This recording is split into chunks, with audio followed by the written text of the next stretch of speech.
Film अभिनेता अक्षय कुमार अस्पताल में भर्ती हैं। अक्षय कुमार ने ट्वीट करके अपने अस्पताल में भर्ती होने की जानकारी भी दी। हमने आपको बताया था कल ही कोरोना संक्रमित हुए हैं अक्षय कुमार, खुद ट्वीट करके तब भी बताया था, अब भी उन्होंने बताया है कि वो अस्पताल में भर्ती है।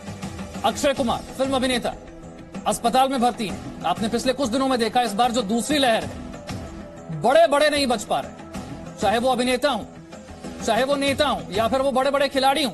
आप देख रहे हैं वो कोरोना संक्रमित हो रहे हैं, अस्पताल में भर्ती हो रहे हैं। ये खबरें आपको बताने का मकसद डराना नहीं है, बल्कि आपको सावधान करना है।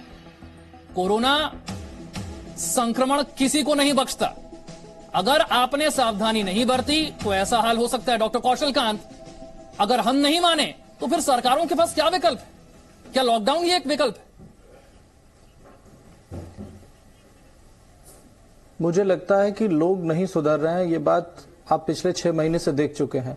तो इस समय सरकार को प्रोएक्टिव रोल लेना चाहिए। स्टेट गवर्नमेंट है, या आपके माध्यम से मैं हेल्थ मिनिस्टर से कहना चाहूंगा कि कुछ पॉइंट्स पे ध्यान दिया जाना चाहिए कि वैक्सीनेशन 24 आवर होना चाहिए। कोई भी आदमी जो पब्लिक प्लेस पे टहल रहा है उसकी चेकिंग होनी चाहिए। अगर उसने वैक्सीन नहीं लगाई है तो उसको वापस घर, जो प्री लॉकडाउन की सिचुएशन थी वैसी सिचुएशन लानी पड़ेगी। नहीं तो जिस तरह से मुंबई का हाल है या महाराष्ट्र का हाल है, वैसे सारे देश का हाल हो जाएगा। तो वो स्टेट्स जहां पे नंबर बढ़ रहे हैं, जो हाई सर्ज वाले स्टेट हैं, अभी देखा हमने कि अभी तक का हिंदुस्तान का सबसे ज्यादा 1 लाख से ज्यादा केस आ चुके हैं। अब भी अगर एडमिनिस्ट्रेशन एंड गवर्नमेंट नहीं जागी तो प्रॉब्लम आ सकती है। बाकी स्वाति जी ने बताया कि किस तरीके से हेल्थ इंफ्रास्ट्रक्चर हमारे यहाँ वीक है, उस पर मैं दोबारा नहीं जाऊंगा। मेरा ये मानना है कि 24 घंटे वैक्सीनेशन होना चाहिए। धारा 144 जो आप मुंबई में देख रहे हैं वो लगी हुई है, नाइट कर्फ्यू लगा हुआ है, उसको सारे स्टेट में लगाना चाहिए जहां पे नंबर बढ़ रहे हैं। उसका कोई फायदा नहीं होता, बट उसका एक साइकोलॉजिकल इंपैक्ट होता है कि पब्लिक को लगता है कि प्रॉब्लम बड़ी है। नाइट कर्फ्यू में आपको भी पता है भीड़ कम होती है, लोग कम निकलते हैं, लेकिन फिर भी नाइट कर्फ्यू लगाया जाता है। लेकिन उसका पॉजिटिव एस्पेक्ट ये है कि मेंटली पब्लिक को ये लगता है कि प्रॉब्लम बड़ी है। जब से वैक्सीन आई है तब से देखा गया है कि लोगों में ये डर खत्म हो गया जैसे कोरोना खत्म हो गया।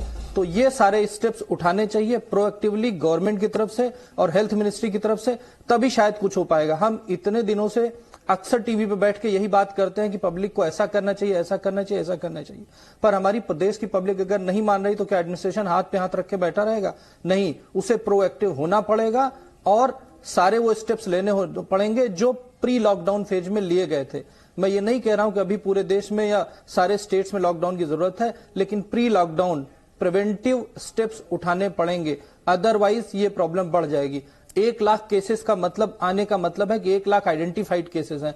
मैं ये मानता हूं कि हर एक केस के पीछे 10 केस हिडन है जो हमें पता नहीं है, यानी कि 1 लाख का आंकड़ा नहीं है, 10 लाख का आंकड़ा है। और जो वैक्सीनेशन 8 करोड़ अभी तक हो चुकी है, ये हो सकता है दुनिया में सबसे ज्यादा हो, लेकिन हमारे देश की पॉपुलेशन दुनिया से सबसे ज्यादा बड़ी है। और WHO ने भी कहा था कि कोरोना का फ्यूचर वही होगा जो हिंदुस्तान में कोरोना का फ्यूचर होगा। और इस समय हम दुनिया में नंबर 2 पे पहुंच गए हैं। एक दिन में दो बातें आपने बहुत अहम कही हैं। एक तो ये कि अगर लोग नहीं माने तो क्या एडमिनिस्ट्रेशन हाथ पर हाथ रख के बैठा रहेगा या फिर और सख्ती बढ़ाएगा, और दूसरा ये कि क्या वैक्सीन आ जाने से लोगों के मन से कोरोना का डर खत्म हो गया है।